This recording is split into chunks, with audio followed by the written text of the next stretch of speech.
บวชแล้วนะต้องขอลากันก่อนลาไปห่มจีว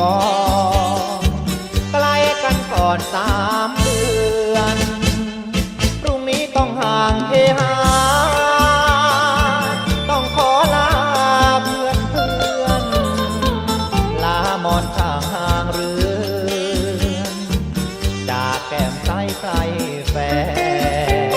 นถึงคราวต้องจากสงกรานต์แต่นั่นไม่นานมากเลยเนื้อแน่นถึงวันที่นาคจากแฟนขอบวชแทน